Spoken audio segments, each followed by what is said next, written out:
Assalamualaikum warahmatullahi wabarakatuh. Kami dari kelas 9B kelompok 2 akan mempresentasikan tentang tugas informatika. Yang pertama, pengertian tentang CMS. CMS adalah sebuah software yang diaktifkan di browser dan memungkinkan usernya untuk membuat, mengelola, dan memodifikasi website beserta kontennya tanpa harus menguasai bahasa pemrograman terlebih dahulu. CMS juga menyediakan antarmuka pengguna grafis agar pengguna dapat mengelola setiap aspek website. Pengguna juga bisa membuat dan mengedit atau mengatur konten pada situs web, menambahkan gambar dan video, dan menata keseluruhan desain atau tampilan situs. Bisa disimpulkan bahwa CMS adalah sebuah perangkat lunak atau sistem yang mengatur konten pada web. Bisa situs yang berubah company profile. Pemrograman. Ada banyak bahasa pemrograman untuk membuat website. Contohnya 1 Java, 2 JavaScript, 3 TypeScript, 4 Python, 5 PHP, 6 Ruby, 7 HTML. Jenis CMS. CMS dibagi menjadi 3 jenis berdasarkan kegunaannya. 1. CMS untuk personal web. Biasa digunakan untuk membuat website pribadi. 2. CMS untuk online shop. Digunakan untuk membuat sebuah website yang menjual produk atau jasa. Nomor 3 itu CMS untuk membuat forum. Yang digunakan untuk menciptakan sebuah forum. CMS menurut jenisnya. Contoh CMS untuk personal web Joomla. Joomla adalah sistem manajemen konten bebas dan terbuka yang ditulis menggunakan PHP dan base data MySQL untuk keperluan di internet maupun intranet. Joomla pertama kali dirilis di versi 1.0.0. Fitur-fitur Joomla diantaranya adalah sistem caching untuk peningkatan performasi RSS, blogs, polling, dan lainnya. Mambo open source adalah sebuah sistem manajemen konten open source yang digunakan untuk menciptakan dan mengelola situs web dari yang paling sederhana sampai aplikasi perusahaan yang paling kompleks sekalipun. Mambo dikenal mudah untuk diinstal, gampang dikelola, dan memiliki kapabilitas yang tinggi. WordPress adalah sebuah aplikasi sumber terbuka yang sangat populer digunakan sebagai mesin blog. WordPress dibangun dengan bahasa pemrograman PHP dan basis data MySQL. PHP dan MySQL keduanya merupakan perangkat lunak sumber terbuka. Contoh CMS untuk online shop.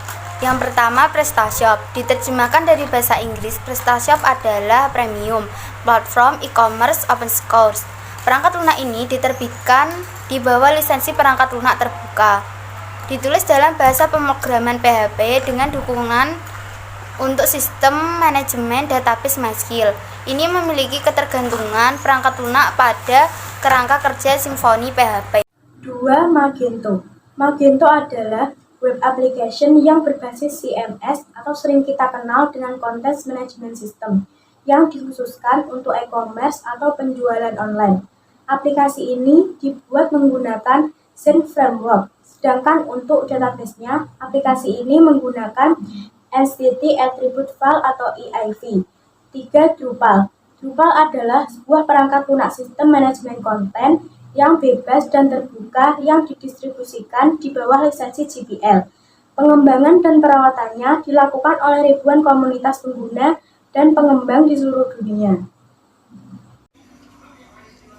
PHP merupakan paket forum internet yang tertulis dengan bahasa pemrograman PHP. Nama PHP merupakan singkatan dari PHP Bulletin Board dan tersedia dalam GNU General Public License sehingga distribusikan sebagai freeware. PHP dibuat oleh James Atkinson sebagai forum yang mirip UBB yang digunakan di situs webnya pada tahun 17 Juni 2000. Bulletin merupakan perangkat lunak konten manajemen sistem berbayar yang digunakan untuk membangun website, portal, forum diskusi yang berskala besar. Bulletin dikembangkan dengan menggunakan bahasa PHP dan menggunakan database MySQL. Kelebihan CMS: 1. Waktu lebih efisien.